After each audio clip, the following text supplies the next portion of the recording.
Shooting থেকে ফেরার পথে ভয়াবহ দুর্ঘটনার কবলে জনপ্রিয় টেলি অভিনেতা ভিভান ঘোষ। ট্রাকের সঙ্গে ধাক্কায় দুমড়ে মুচড়ে যায় অভিনেতার গাড়ি। কেমন আছেন অভিনেতা ভিভান ঘোষ? গত 24শে জুন থেকে জি বাংলায় শুরু হয়েছে নতুন ধারাবাহিক ডায়মন্ড দিদি জিন্দাবাদ। সেই ধারাবাহিক সম্প্রচারের দ্বিতীয় দিনই দুর্ঘটনার কবলে পড়লেন জনপ্রিয় অভিনেতা ভিভান। 25শে জুন মঙ্গলবার রাতে শুটিং সেরে বাড়ি ফিরছিলেন তিনি, আর তখনই ঘটে যায় দুর্ঘটনা।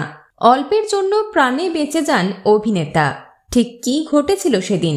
যোগাযোগ করা হয় অভিনেতার সঙ্গে। ভিভান জানিয়েছেন, 25শে জুন মঙ্গলবার বেশ রাত করে শুটিং শেষ হওয়ার পর বাড়ি ফিরছিলাম। বাইপাসের ওখানে ঢালাই ব্রিজটা ক্রস করতেই হঠাৎ নিয়ন্ত্রণ হারিয়ে একটা লরি আমার গাড়িকে পিছন থেকে ধাক্কা মারে। গাড়িটা দুমড়ে মুচড়ে যায়।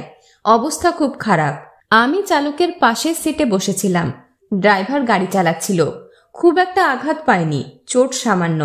এদিন একই সঙ্গে ভিভান জানিয়েছেন তিনি সুস্থ আছেন, শুটিংয়েও এসেছেন, তবে তার গাড়ির চালকের চোট লেগেছে। বিনোদন জগতের আরো অন্যান্য খবর নিয়ে ফিরছি, জুড়ে থাকুন আমাদের সঙ্গে।